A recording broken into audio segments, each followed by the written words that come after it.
बोलिए आई मात की जय। मैंने जैसे पहले बताया भी था कि मैंने 5 साल बिरला की कंपनी में नौकरी की। एक समय था जब टाटा और बिरला दो का नाम ही चला करता था, परंतु बिरला कंपनियों में कुछ कमी रही जिससे कि आज उनका नाम टाटा के साथ नहीं जुड़ के एक पीछे की श्रेणी में आ गया। उसमें से एक बात तो यही थी कि हालांकि बिरला ने अपने खुद के पिलानी में, रांची में इंजीनियरिंग कॉलेज थे, पर आमतौर पर बिरलाओं के जो औलाद थे, संतान थे, वो पढ़ाई बहुत कम कर पाए।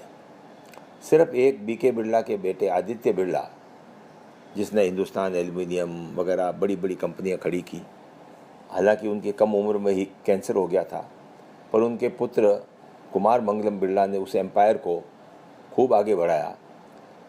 आज उस बिरला के अलावा जो दूसरे बिरला, मुझे याद है हम पिलानी पढ़ते थे, शिवनारायण जी बिरला पिलानी से गए थे। उनका एक ही बेटे बलदेव दास बिरला, और बलदेव दास बिरला के 4 बेटे, जिसमें घनश्याम दास बिरला भी एक थे।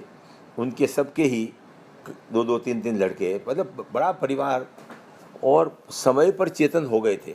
पर उन्होंने अपने बच्चों को पढ़ाई कम की और बिजनेस में ज़्यादा डाला, तो वो अपने बिजनेस को इतना डेवलप नहीं कर पाए जितना कि अन्य आज बात चलती है। इन्फोसिस की चलती है, विप्रो की चलती है, अंबानी की चलती है, अडानी की चलती है, पर बिरला का नाम उन एंटरप्रेन्योर जो तेज़ी से बढ़ने वाले हैं उसमें नाम रह गया। उसके पीछे एक कारण ये था।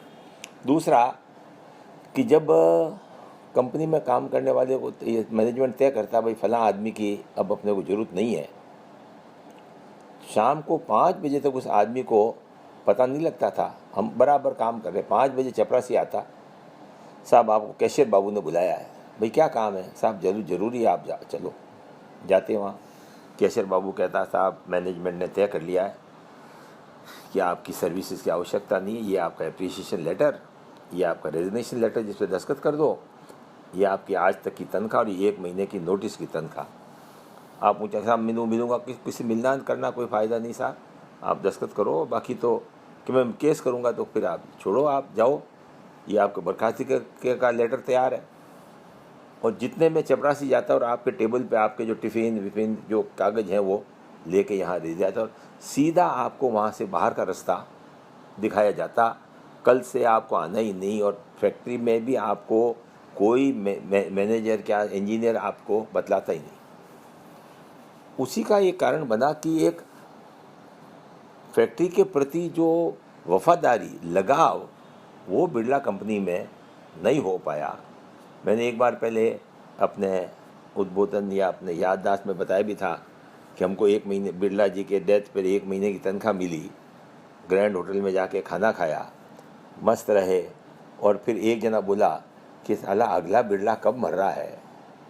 और यार, बिरला जिसकी आप नौकरी कर रहे हो, जो आपको खाना खिला रहा है, परंतु हमारी वफादारी उस कंपनी के प्रति बन ही नहीं पाई थी।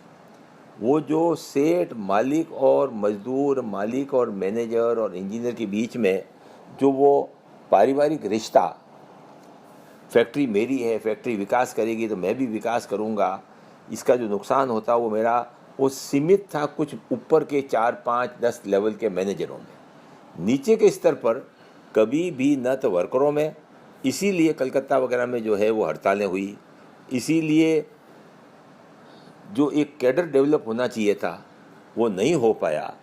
और बिरला जो आज बिरला मंदिर, वहीं बिरला का नाम घर घर में था, आज वो नाम आगे नहीं बढ़ पाया। उसका मेन यही था कि जो वफादारी, और जो जापान में मैंने देखा कि फैक्ट्री के प्रति लगाव, देश के प्रति लगाव, वहाँ की धरती के प्रति लगाव, वहाँ की चीज़ों के प्रति लगाव, वो आज अपने यहाँ, अब वो देश में भी कमी है। हिंदुस्तान के हम हैं, हम हिंदुस्तान के वासी हैं, पर यहाँ गंदगी क्यों करें, यहाँ का पेड़ क्यों कटने दें?